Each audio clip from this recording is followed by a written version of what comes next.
Single phase induction motor हमारे syllabus का महत्वपूर्ण हिस्सा, मतलब महत्वपूर्ण है सिलेबस का हिस्सा। चैप्टर महत्वपूर्ण नहीं है लेकिन सीख सकता है, लेकिन एग्जाम है, चलो दूसरे की इच्छा है कभी बढ़ा भी देगा तो क्या करोगे, इसलिए बढ़िया से पढ़ लो। सिंगल फेज इंडक्शन मोटर जो हम लोग घर में लगाते हैं ना, वो कई बात हो रहा है, घर में लगाते हैं ना। अभी जो हम लोग पढ़े थे वो था सिंक्रोनस मोटर जो हम लोग घर में प्रयोग नहीं करते। अभी जो हम लोग पढ़ने जा रहे हैं यह सिंगल फेज इंडक्शन लग के मतलब एसी सप्लाई से चलेगा। किससे चलेगा? एसी सप्लाई से चलेगा, इसका मतलब इंडक्शन मोटर। इसमें कोई डाउट है? किससे चलेगा? एसी सप्लाई से चलेगा अर्थात इंडक्शन मोटर। अब मामला क्या है, जब ये इंडक्शन की बात करेगा मतलब सप्लाई कौन सा है? एसी। हम लोग जो घर में यूज करते हैं वो है सिंगल फेज इंडक्शन मोटर। तो वो हाफ एचपी का भी होता है, 1 एचपी का भी होता है, 1.5 एचपी का भी होता है, 2 एचपी का भी होता है, 2.5 एचपी का भी होता है। बोलो, एक हाफ 1.5 2 एचपी का होता है, 1 2 3 4। आप बोले तो 0.5, 1.5 बोले तो 1.5। इसीलिए सिंगल फेज इंडक्शन मोटर को हम लोग फ्रैक्शनल हॉर्स पावर मशीन भी कहते हैं। आप देखिएगा क्यों कहते हैं, आज हम लोग इस इंट्रो को देखेंगे। एफएचपी भी कहते हैं इसको, फ्रैक्शनल हॉर्स पावर मशीन भी कहते हैं, एफएचपी भी कहते हैं, फ्रैक्शनल हॉर्स पावर मशीन। ठीक है। अब ये 1 एचपी का भी होता है, 1.5 एचपी का भी होता है, 2.5 एचपी का भी होता है। तो 1.5 अगर है तो फ्रैक्शन में है कि नहीं है? फ्रैक्शन मतलब भिन्न में, भिन्न है भैया, इसे एफएचपी भी कहते हैं। दूसरा, ये भी सेल्फ स्टार्ट नहीं होता है। क्या नहीं होता है? स्ट्रेट फॉरवर्ड सेल्फ स्टार्ट नहीं होता है, हम अलग अलग उपसाधन का प्रयोग करके इसको स्टार्ट करते हैं। ठीक है। क्यों नहीं होता है? क्योंकि इसके स्टेटर में हम लोग सिंगल फेज सप्लाई जो देते हैं वो पल्सेटिंग अल्टरनेटिंग करंट होता है, जिसमें उतनी कैपेसिटी नहीं है कि इसको क्या कर सके, घुमा सके। पल्सेटिंग क्या होता है? पल्स से बना है पल्सेटिंग। जैसे हमारा पल्स चलता है up down up down up down, ये जो अप डाउन इसी सप्लाई देंगे तो अप डाउन होगा, इसी को हम लोग पल्सेटिंग सप्लाई कहते हैं। बोलो, ये कैसा मशीन है? फ्रैक्शनल हॉर्स पावर मशीन है। ये हम लोग कहाँ यूज करते हैं? घर, पंखा। सिंगल फेज है कि ट्रिपल फेज है? एसी है कि डीसी है? डीसी कहीं दिए हैं, सिंगल फेज इंडक्शन मोटर है। बोलो हाँ, इंडक्शन क्यों है? क्योंकि कौन सप्लाई दिए हैं? एसी। सिंगल फेज चाहिए है, जितना मोटर हम घर में यूज करते हैं सब कौन motor? Induction motor. Single phase induction, grinder का मोटर हो, पंखा का मोटर हो, फ्रिज का मोटर हो, कोई भी मोटर। तो चूंकि घर में हम लोग घरेलू कामों में इसका यूज करते हैं, single phase induction motor. Single phase क्यों कहते हैं? क्योंकि एक फेज है। इंडक्शन क्यों कहते हैं? क्योंकि एसी सप्लाई। क्लियर? इसको हम लोग फ्रैक्शनल हॉर्स पावर मशीन क्यों कहते हैं? क्योंकि 1 एचपी, हाफ एचपी, 1.5 एचपी का ही उपलब्ध है।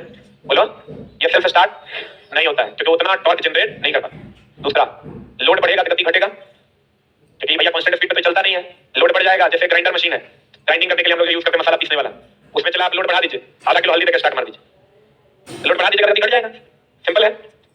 अब मामला ये है 3 फेज इंडक्शन मोटर, अगला चैप्टर है, मशीन का लास्ट चैप्टर वही होगा, है ना? 3 फेज इंडक्शन मोटर, उसमें हम लोग पढ़ेंगे पिंजरा रोटर के बारे में, स्क्वायरल केज रोटर के बारे में। यहाँ भी हम थोड़ा सा देखने की कोशिश करते हैं, आप समझिएगा। तो ये चैप्टर हमारा मशीन कंप्लीट हो जाएगा। तो सिंगल फेज इंडक्शन मोटर में और 3 फेज इंडक्शन मोटर बहुत ज्यादा डिफरेंस नहीं है।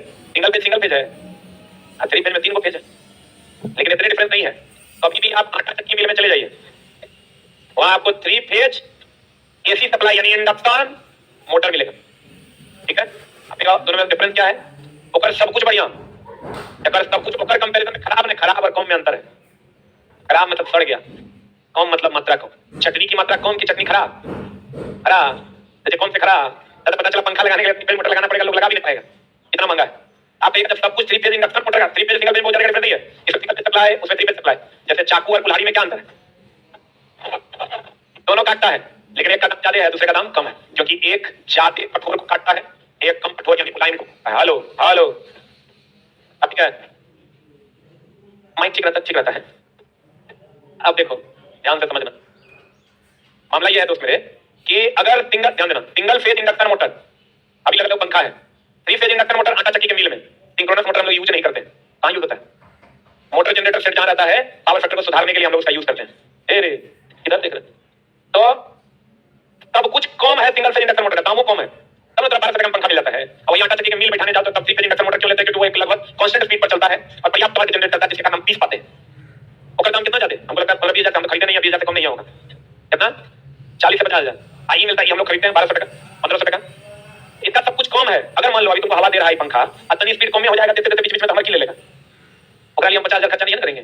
हम क्या करेंगे भैया, कभी कभार थोड़ा कम हवा, थोड़ा ज्यादा हवा, I don't care about that. पानी निकाल रहा है, मोटर ऊपर लेके जा रहा है, थोड़ा कम पानी लेके जाएगा, थोड़ा ज्यादा पानी लेके जाएगा, स्टार्ट कर देते हैं, स्टार्ट करके छोड़ देते हैं, कम ज्यादा करके सेंसर लगल है, ऑफ हो जाएगा, कहानी खत्म। उसके लिए हम लोग 3 फेज पे 50 हजार क्यों खर्च करें? ठीक है, इसलिए हम लोग सिंगल फेज वहां यूज करते हैं। लेकिन कभी तुम आटा पीसा है, गेहूं, अरे वाह, हमरा पता नहीं था कि आप लोग हैं। गेहूं जब आप पीसते हैं तो देखिएगा, मोटा मोटा निकालना रहता है ना, तब तेजी से, धीरे धीरे, तेजी से, जब पतला पतला निकालना रहता है धीरे, है ना? इसका मतलब गति में परिवर्तन से आटा मोटा पतला हो जाएगा। अगर ये वाला मोटर तुम लगाओगे कहीं गेहूं गिर रहा है, ज्यादा गिर गया तो गति कम हो जाएगा, आटा पतला, गति ज्यादा हो जाएगा, आटा मोटा। कांस्टेंट रूप से तुम गिरा नहीं पाओगे। मुझे गिरते रहता है गेहूं, क्या कांस्टेंट गिरता है, कभी ज्यादा कभी कम, इसलिए वहां 3 फेज लगाते हैं कि वहां कम ज्यादा गिरेगा, लगभग स्पीड कांस्टेंट रहे। सिंक्रोनस मोटर वह मोटर है जो पावर प्लग के अंदर कांस्टेंट स्पीड के लिए यूज करते हैं, और 3 फेज इंडक्शन मोटर वह मोटर है जो कांस्टेंट स्पीड, लगभग कांस्टेंट है, हम लोग कांस्टेंट स्पीड किसी का नहीं है, लगभग कांस्टेंट स्पीड के लिए हम लोग दैनिक जीवन में यूज करते हैं, ठीक है। सिंगल फेज इंडक्शन मोटर हर उस जगह पर यूज करते हैं जहां हमें कांस्टेंट स्पीड की आवश्यकता है, हर जगह। तुम अगर सही मायने में को तो 99% सिंगल फेज इंडक्शन मोटर देखो तुम्हारे इर्द-गिर्द, अरे एसी में, तुम्हारे रेफ्रिजरेटर में, तुम्हारे ग्राइंडर में, दोस्त मेरे तुम्हारे पंखा में, कंप्यूटर के सीपीयू में जो पंखा लगा रहता है, हर जगह सिंगल फेज इंडक्शन मोटर का प्रयोग करते हैं। क्लियर? क्यों करते हैं? क्योंकि इसका दाम कम है और स्पीड जहां हमारा थोड़ा बढ़ भी जाएगा कोई फर्क नहीं पड़ेगा, दाम 50,000 की जगह 1,000 हो जाए तो ज्यादा बेहतर है। 3 फेज इंडक्शन मोटर का सब कुछ ज्यादा है, उसका पावर फैक्टर भी ज्यादा है, ज्यादा है कि कम, सब कुछ अगर बढ़िया है, बढ़िया है। क्या है, क्या हाल चाल है, बढ़िया है, नहीं समझा तुम लोग, खाली ऐसे करता है, क्या बता दो। देखो और काम थोड़े है, हम तो कहेंगे बताओ, अगर 3 phase induction motor constant speed पर चलेगा, अगर पावर फैक्टर बढ़िया, सब कुछ बढ़िया, तो दोनों में डिफरेंस कुछ नहीं है। इसमें सिंगल फेज वाइंडिंग है, इसमें 3 फेज वाइंडिंग, बाकी सब कुछ दोनों का क्या है इसमें, एकरा में एकरा। ई जो है लगभग 1700 आरपीएम के आसपास चलता है, 1700 रोटेशन पर मिनट, कितना रोटेशन पर मिनट, 1 मिनट में लगभग 1700 1800 आरपीएम के आसपास सिंगल फेज इंडक्शन मोटर तुमको मिलेगा। अभी तो पंखा कितना का है, हमको लगता है 1200 के आसपास होगा एप्रोक्स। जितना डिजाइनर फैन ना उसका स्पीड उतना कम हो, क्योंकि डिजाइन हो जाएगा, एयर का ब्लॉकेज होगा, एयर का ब्लॉकेज होगा तो उसका स्पीड कम हो, और जितना सिंपल पंखा लोगे उतना ज्यादा हवा देगा। तो इसका स्पीड कितना अप्रॉक्स 1700 आरपीएम, ठीक ना, यानी कम आरपीएम की ज्यादा कम आरपीएम होता है। अब मामला क्या है, अब याद कीजिए थर्मल पावर प्लांट में कितना जनरेटर का 1500 से 3000, अभी जो तुम्हारा पंखा घूम रहा है सिंगल फेज इंडक्शन मोटर लगभग 1200 आरपीएम के आसपास होगा, 1200 आरपीएम होगा। या एक फेजी मोटर कम एचपी के लिए बनाया जाता है, हाफ एचपी, 1 एचपी, इसलिए देख रहा है एचपी कहते हैं, फ्रैक्शनल हॉर्स पावर। एक फेजी मोटर को फ्रैक्शनल हॉर्स पावर मोटर भी कहते हैं। ऐसा स्टार्ट है कि नहीं है, इसका एक पार्ट है जिसके बारे में हम आगे पढ़ेंगे। क्या ही बोल देख रहा है, देखा है कि नहीं। एफएचपी मोटर के फ्रेम का आकार 1 किलोवाट, कितना किलोवाट, निरंतर कार्य करने वाले मोटर से कैसा छोटा, वॉइस की गति 1700 से 1800 आरपीएम होता है। एक फेजी प्रेरण मोटर 3 फेज प्रेरण मोटर की अपेक्षा, किसकी बात हो रही है, 1 फेजी के 3 फेजी के, राम की अपेक्षा में, तो मेरी बात हो रही है। 1 फेजी की दक्षता कौन की ज्यादा, शक्ति गुना कम ना, अपन लोड के लिए कम दक्षता, कम बला घोड़, गति नहीं, वोल्टेज रेगुलेशन कम, 140, सब कुछ 3 फेज से क्या क्लियर। आखिर भी काहे तक कौन काहे प्रयोग करते, चटनी कौन काहे खाते, सस्ता है, चटनी कम इसलिए खाते कि स्वाद है, आज ई कॉम इसलिए यूज करते हैं क्योंकि ये सस्ता है और हमारा काम चल जाता है। धीरे धीरे क्या बात बोलते बोलते हम बोले थे कि सेल्फ स्टार्ट क्यों नहीं होता है, एसी सप्लाई जो हम देते हैं वो पल्सेटिंग नेचर का होता है, सिंगल फेज उतना पावरफुल नहीं होता है कि उसको रोटेट करवा दे। आगे पढ़ेंगे चलो धीरे धीरे, ये सेल्फ स्टार्ट नहीं होता। सिंक्रोनस मोटर भी सेल्फ स्टार्ट था क्या, हां आवाज आई। संरचना की दृष्टि से, किसकी दृष्टि से, ये सिंगल फेज है 3 फेज है, बहुत ज्यादा अंतर नहीं है। या 3 फेज मोटर के समान होता है, किसके समान होता है, सिवाय इसके किसमें 1 फेज कॉइल होता है और 3 फेज में 3 फेज कॉइल। क्लियर। एक फेजी प्रत्यावर्ती धारा मोटर, देखो प्रत्यावर्ती धारा मोटर मतलब या तो तुम एक फेजी प्रत्यावर्ती धारा मोटर बोलो या सिंगल फेज इंडक्शन मोटर बोलो, क्योंकि इंडक्शन बोल दिया मतलब एसी हो गया, एसी बोल दिया मतलब प्रत्यावर्ती धारा हो गया।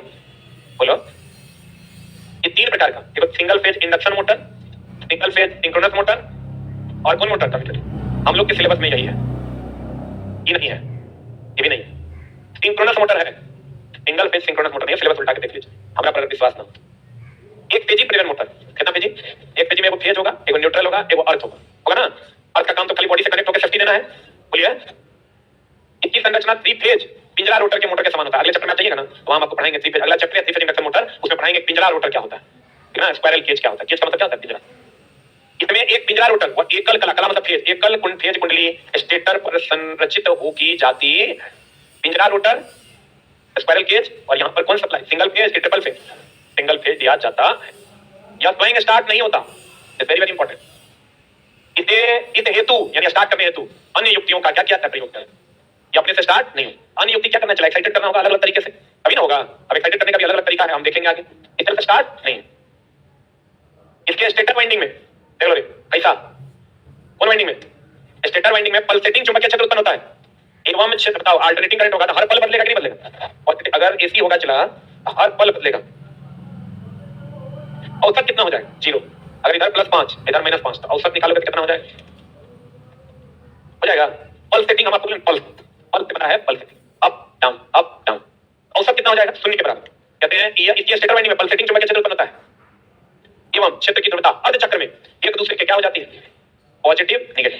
चित्त से या पूर्ण चक्र में क्या हो जाता है? क्या हो जाता है? सुनिए, अतः प्रत्यावर्ती फ्लक्स, एक परिचालित प्रत्यावर्ती फ्लक्स किसको कहेंगे? जब एसी देंगे, विद्युत धारा देंगे तो चुंबकीय बल लेखा निकलेगा। कौन बोला था? एचसी वाला स्टेट। जब विद्युत धारा देंगे चुंबकीय बल लेखा निकलेगा, उसके समूह को क्या कहेंगे? फ्लक्स। क्या कहेंगे? तो कहते हैं अतः प्रत्यावर्ती फ्लक्स परिचालित चुंबकीय क्षेत्र उत्पन्न नहीं कर पाता, जिस कारण यह स्वयं आरंभ, ये जो हम अल्टरनेटिंग करंट जो स्टेटर को देंगे सिंगल फेज, ये उतना टॉर्क जनरेट नहीं कर पाता है कि उसको क्या कर सके? इसको मार सके। किसको? रोटर। किसको? जो कि औसत जो होगा इसका, औसत अगर आप निकालिएगा तो कितना हो जाता है? 0। धक्का लगाता है तो खींचता भी है। जितना हम आपको धक्का लगाएंगे, इसको हम जितना धक्का लगाएंगे उतना खींच भी लेंगे, कभी रोटेट कर पाएगा? पल्सेटिंग का मतलब अप डाउन। औसत मैग्नेटिक फील्ड जो होता है वो कितना हो जाता है? 0। जिसके कारण ये सेल्फ स्टार्ट। जब भी आप करंट दीजिएगा किसको? स्टेटर को। किसको? तो ये जो मैग्नेटिक फील्ड जनरेट करेगा, वो मैग्नेटिक फील्ड तो रोटेटिंग मैग्नेटिक फील्ड जनरेट करेगा, क्योंकि हम दे रहे हैं एसी सप्लाई। कौन दे रहे हैं? एसी सप्लाई देंगे तो रोटेटिंग मैग्नेटिक फील्ड की स्टेशनरी, रोटेटिंग डीसी देंगे तो स्टेशनरी। पता है ना? ये करेगा, लेकिन चूंकि इतनी पावर सप्लाई सिंगल फेज है, याद करो तुम सिंक्रोनस मोटर में 3 फेज देते थे तब स्टार्ट नहीं होता था। बोले नहीं, आप एक स्टार्ट किया हो जाएगा, आगे देखेंगे स्टार्ट होगा, अपने स्टार्ट हो जाएगा, कुछ नहीं करना। जब इसको आप सिंगल फेज सप्लाई देते हैं ना, तो पॉजिटिव नेगेटिव मिला के कितना 0 फ्लक्स हो जाता है। 0 फ्लक्स हो जाएगा तो इसको स्टार्ट नहीं करना, तब फिर स्टार्ट करने की जुगाड़ करना पड़ेगा। फील्ड को दो भाग में बांटिए, एगो मेन फील्ड एगो ऑक्सिलरी फील्ड, एक्साइटेड कीजिए, सप्लाई देके आपका काम हो जाएगा। एकल फेज प्रेरण मोटर में उच्च प्रवर्तन आघूर्ण प्रदान करने के लिए किसका उपयोग करते हैं? किसका उपयोग करते हैं? कैपेसिटर। एक प्रेरण मोटर में बल आघूर्ण और स्लिप सीधे क्या होता है? अनुपातिक। तो बल आघूर्ण और स्लिप कैसे अनुपातिक होगा? हम आपको बोले थे स्लिप मतलब NF माइनस NR। NF क्या है? महत्तम स्पीड, माइनस रोटेटिंग स्पीड। अब यहाँ सिंक्रोनस मोटर छोड़ दो, वहां तक सिंक्रोनस स्पीड माइनस रोटर का स्पीड है ना, यहाँ हो जाएगा महत्तम स्पीड। जैसे मान लीजिए कि हमारा दे दिया पंखा 1200 आरपीएम, लिखा होगा मैनुअल पे लिखा रहता है 1200 आरपीएम। 1200 आरपीएम से लॉस के कारण चला 1000 आरपीएम पर, तो महत्तम स्पीड कितना हुआ? 1200। और रोटेटिंग स्पीड कितना हुआ? 1000। अब 1200 में से 1000 जो घटा देंगे वही मेरा स्लिप हुआ, है ना मेरा। अब ये तो सिंक्रोनस मोटर है नहीं, सिंक्रोनस मोटर है क्या? ये सिंगल फेज इंडक्शन मोटर। जब इसको आप करंट दीजिएगा तो जो उसका मैक्सिमम स्पीड उसका होना चाहिए, उससे अगर कम स्पीड पर चलेगा तो स्लिप कर गया। यहां अगर हम स्लिप के बदले फॉर्मूला लिखते हैं NS माइनस NR, मान लीजिए यहां NS कौन स्पीड है? आप इसको सिंक्रोनस स्पीड कहिएगा, लेकिन ये सिंक्रोनस स्पीड कौन स्पीड है? महत्तम स्पीड। ये अगर सिंक्रोनस मोटर में होगा सिंक्रोनस स्पीड हो जाएगा, लेकिन यहां कौन स्पीड है? महत्तम स्पीड जो लिखा हुआ था मोटर पे, नेम प्लेट पे, जो हमको लॉस के कारण देता है वो हो गया NR, रोटर का स्पीड। वो दोनों को घटा देंगे क्या निकलेगा? स्लिप। एक बात बताइए, अगर हमारा टॉर्क या लोड बढ़ गया, नॉर्मल हम लोग जो मोटर करते हैं पानी खींचने के लिए, अगर लोड बढ़ जाता है, गाद वाला पानी खींचना, लोड बढ़ जाता है तो गति क्या हो जाती है? गति क्या हो जाती है? और गति जब कम हो जाती है तो बल आघूर्ण का मान क्या हो जाता है? पड़ेगा ना। अगर खिंचा पाया इसके बल पे तो खिंचा जाएगा, और नहीं खिंचा पाया तो रुक जाएगा। बोले कहने का मतलब ये हुआ कि बल आघूर्ण गति पर निर्भर कर रहा है कि नहीं कर रहा है? नहीं कर रहा है। अब बल आघूर्ण को बढ़ाने के लिए हम लोग क्या लगाते हैं? कैपेसिटर। कैपेसिटर पहले है क्या? पावर फैक्टर सुधारता हुआ ठीक है, लेकिन ये आवेश को स्टोर करता है, चार्ज को क्या करता है? स्टोर करता है। कौन? कैपेसिटर चार्ज को क्या करता है? स्टोर करता है। अब चार्ज को जब स्टोर करेगा, मान लो मेरे पास कुछ है, मेरे पास कुछ है तो तुमको देंगे, तुम बढ़ जाओगे। आपके पास कुछ है, आप हम जगह हम बढ़ जाएंगे। बोलो नहीं, जब तुमने पैसा दिया, अब पैसा से बढ़े, हम तेरा ज्ञान दिए तो ज्ञान से बढ़ा। तो कहने का मतलब ये हुआ कि अगर हम कैपेसिटर लगा रहे हैं तो वो बल को क्या करेगा? बढ़ा देगा। बल आघूर्ण आप क्यों बढ़ाना चाहते हैं आप सर? इसलिए कि जब लोड बढ़ जाएगा ना, बल आघूर्ण अगर हम नहीं बढ़ा पाएंगे ना तो मोटर रुक जाएगा, चलेगा नहीं चलेगा। बल आघूर्ण बढ़ा देंगे लोड बढ़ जाएगा थोड़ा बहुत, क्या कर लेगा? खिंचा जाए। बताओ, अब single phase inductor motor, 3 phase inductor motor का फ्रेम सब कुछ समान, खाली पावर फैक्टर सिंगल फेज का कौन? बोलो कौन खिंचा दे? स्पीड का रेगुलेशन भी डिफर करेगा। बोलो ने इसमें हम जो करंट देंगे वो total overall positive negative cycle में होगा, जो कि अल्टरनेटिंग करंट है, इसलिए कुल फ्लक्स का मान लगभग 0 के बराबर होगा, इसलिए स्टार्ट नहीं है। सेल्फ स्टार्ट है कि नहीं है? है नहीं है। इसको हम लोग FHP कहेंगे। क्यों कहेंगे?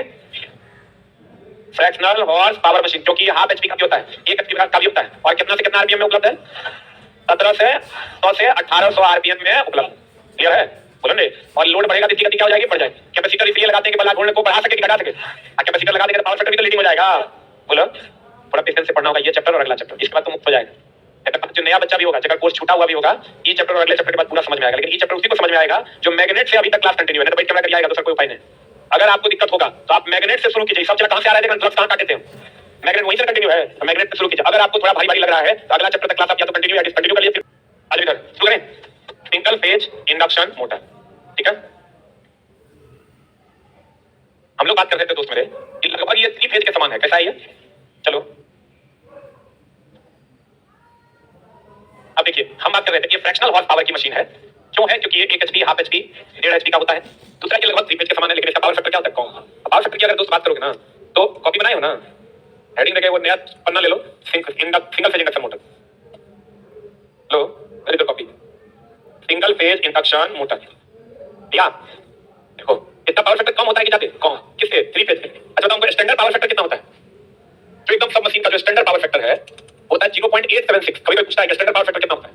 कितना होता है? 0.876। लेकिन सिंगल फेज इंडक्शन मोटर जो होता है, single phase induction motor, Hindi में अगर आप कहिएगा एकल फेज बोले तो कला, सिंक्रोनस इंडक्शन बोले तो प्रेरण मोटर, हिंदी में होता है एकल कला प्रेरण मोटर।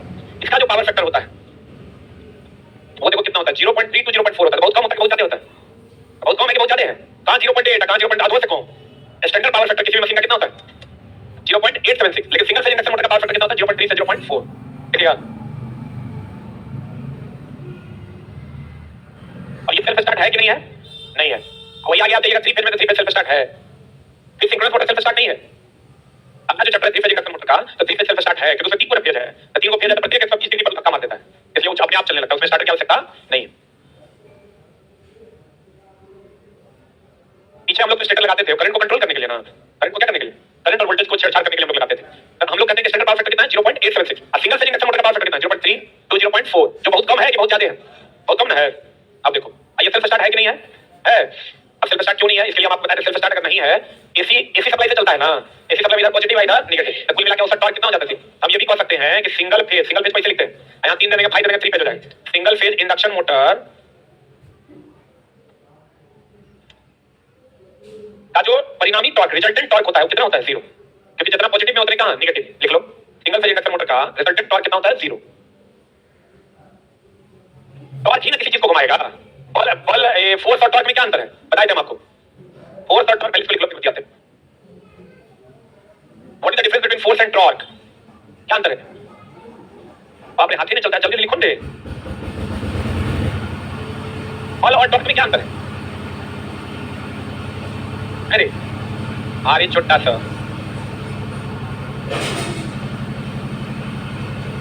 या किसी वस्तु को किस गति में लाता है? या किसी वस्तु को रेखीय गति में लाता है,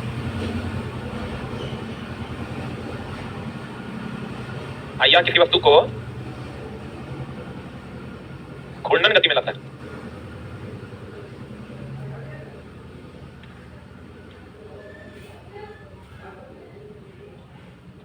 अब पढ़ रहा है मतलब तो एकदम चलवा ध्यान नहीं दे रहा है। जब बताए नहीं थे फिजिक्स भी पढ़ाएंगे तो बताएंगे कि बल किसी वस्तु को रेखीय गति में लाता है, बल आघूर्ण किसी वस्तु को, तो मोटर जो घूमेगा उसमें बल लगेगा कि बल आघूर्ण लगेगा? फोर्स लगेगा कि टॉर्क लगेगा? अरे बा ये बताई नहीं है इससे पहले, ऑलरेडी आपको पता होगा, यू लर्न इन फिजिक्स।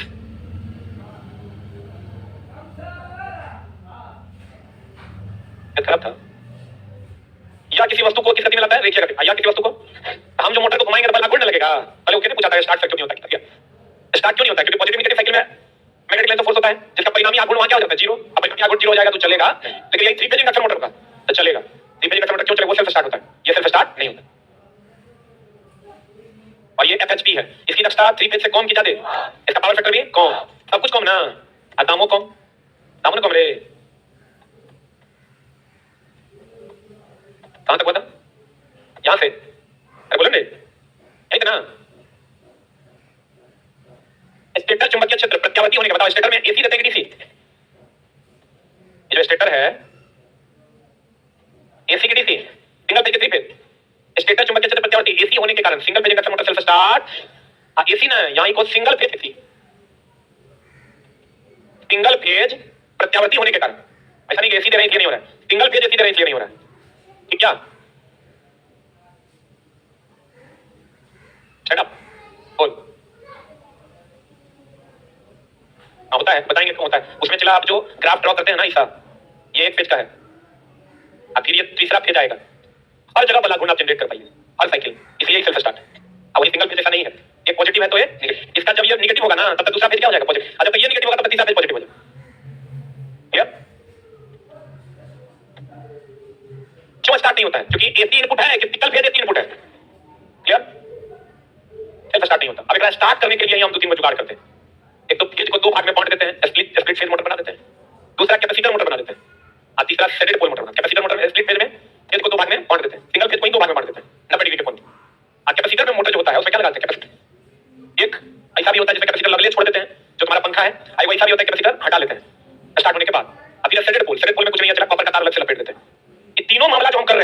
ये मोटर को क्या करने के लिए, स्टार्ट कर। ठीक है, तो पहला हम लोग पढ़ेंगे क्या पढ़ेंगे, स्प्लिट फेज, तब पढ़ेंगे कैपेसिटर, फिर पढ़ेंगे सेकंड। अब स्प्लिट फेज मोटर की बात करते हैं, ये कैसा होता है, ध्यान दीजिएगा।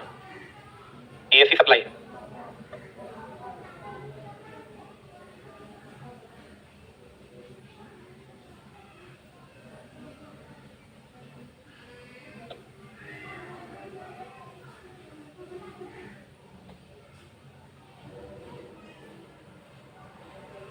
फेज को हम लोग दो भाग में बांटते हैं। इस फिगर में तो क्लियर नहीं होगा, इस फिगर में क्लियर हो जाएगा। कितने भाग बांट रहे हैं, ये बीच का रूटर, इसको आप ऐसे भी यहां ड्रॉ कर सकते हैं। अगर यहां नहीं लगाना चाहते हैं,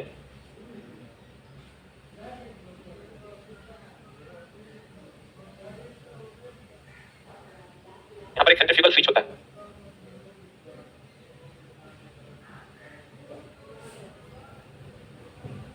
अच्छा बात बताइए, जब तार को कॉइल के रूप में लपेटते हैं तो उसको इंडक्टर कहते हैं, ये बताया था आपको। इंडक्टर का जो प्रतिरोध होता है उसको इंडक्टेंस कहते हैं, जिसको एक्सेल से डिनोट करते हैं। बोलिए, रेजिस्टेंस बढ़ेगा तो एक्सेल का मान घटेगा, रेजिस्टेंस घटेगा तो एक्सेल का मान बढ़ेगा। ठीक है, इस वाइंडिंग को, ये जो वाइंडिंग है क्या किया, देखो दो फेज है, एक जो फेज यहां से गया इसको दो भाग में बांट दिए। कितने भाग बांट दिए, इसीलिए इसको हम स्प्लिट फेज इंडक्शन मोटर कहते हैं। क्या कहते हैं, क्योंकि आज हम लोग इसी को पढ़ेंगे, अच्छे से ध्यान से समझिएगा। स्प्लिट फेज इंडक्शन मोटर कहते हैं। तो बताओ, स्प्लिट यानी फेज को अगर दो भाग में बांट देंगे ना, एक बल इधर से लगे एक बल इधर से लगे, ये घूमना शुरू कर देगा कि नहीं।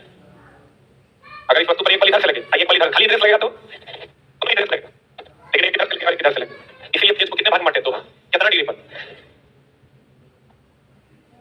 90 डिग्री पर। सही है, हम लोग फेज एंगल 90 डिग्री रखना तो चाहते हैं, लेकिन रहता नहीं है, होता 40 से 50 डिग्री। फिर उसके लिए हम दूसरा व्यवस्था करेंगे, कैपेसिटर लगा देंगे, अलाव लगा देंगे। इसको, इस वाइंडिंग का जो नाम है वो है स्टार्टिंग वाइंडिंग।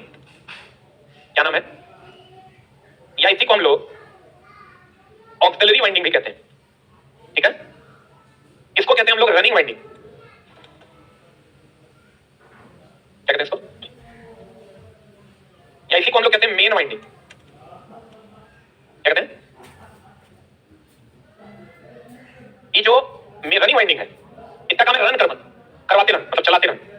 स्टार्ट करने के लिए सिंगल फेज इंडक्शन मोटर को 1.5 से 2 गुना करंट चाहिए। कितना करंट चाहिए, यानी 1.5 पर, अगर परसेंटेज में कहोगे तो 150 से 200%। लिखिएगा, सिंगल फेज इंडक्शन मोटर को स्टार्ट करने के लिए 150 से 200%, 150 से 200% अधिक विद्युत धारा चाहिए रनिंग अवस्था की तुलना में।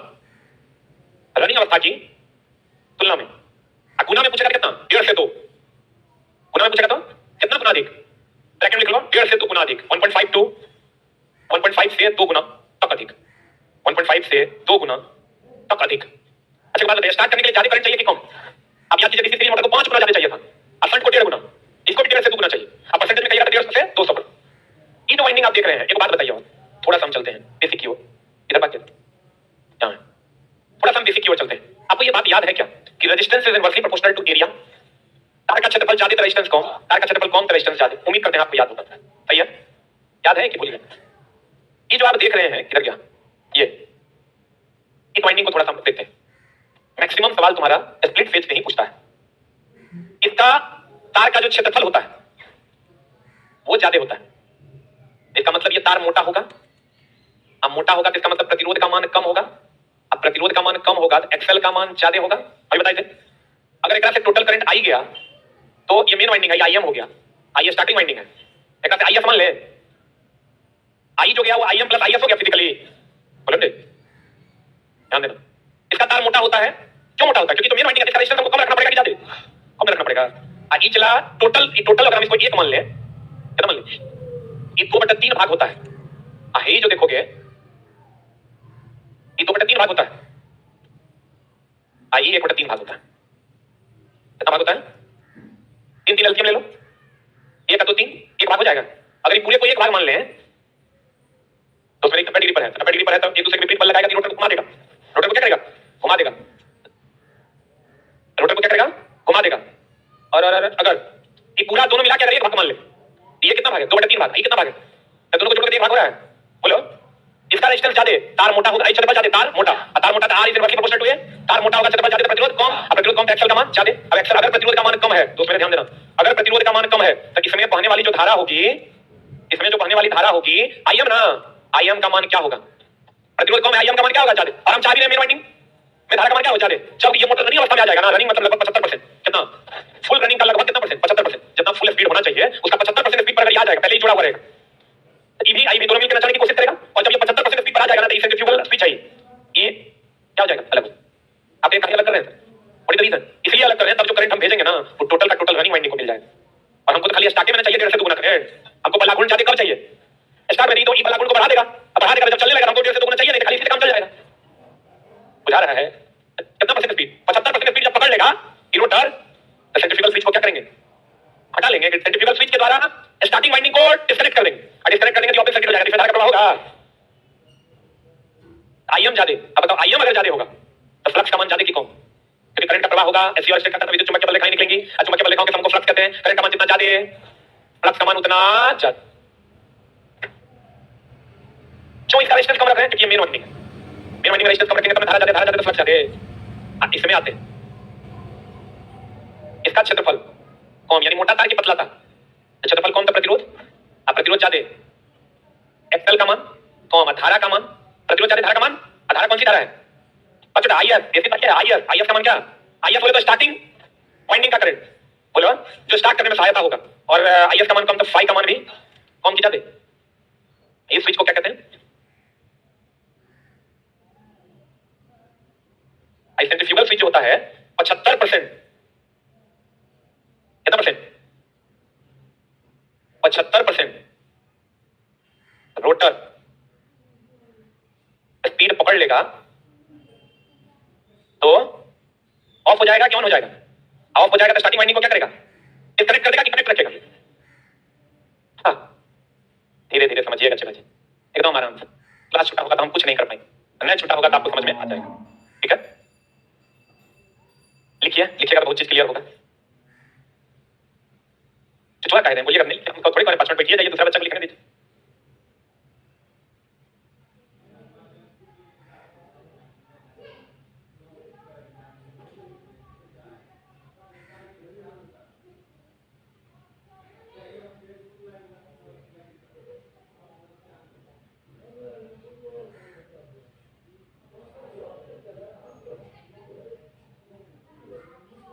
क्या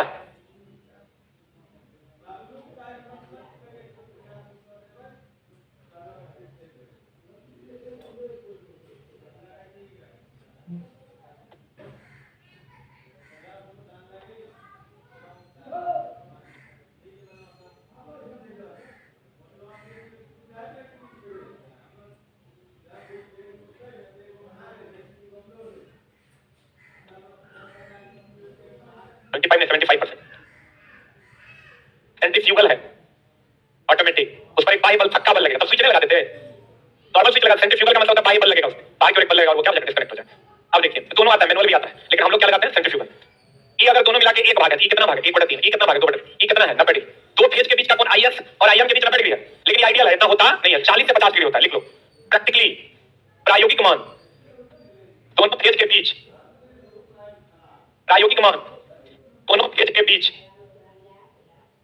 दोनों फेज के बीच 40 से 50 डिग्री का अंतर होता है, 40 से 50 डिग्री का अंतर होता है, कितना का अंतर होता है, लेकिन आइडियली यानी आदर्श रूप से, आदर्श कंडीशन संभव है क्या, लेकिन आदर्श रूप से 90 डिग्री होना चाहिए, 90 डिग्री होना चाहिए, आदर्श रूप से कितना होना चाहिए 90 डिग्री।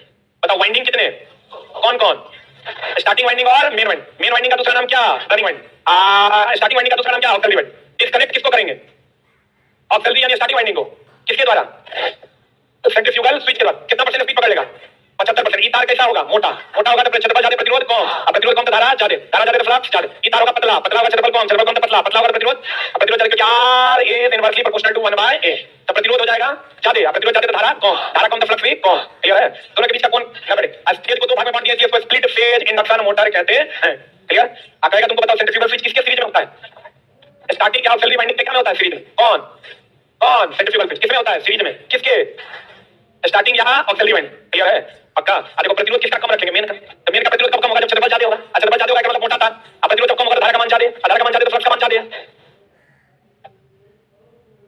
क्लियर है। अब सेल्फ स्टार्टिंग होता है क्योंकि कुल टॉर्क का मान कितना हो जाता है, 0, क्लियर।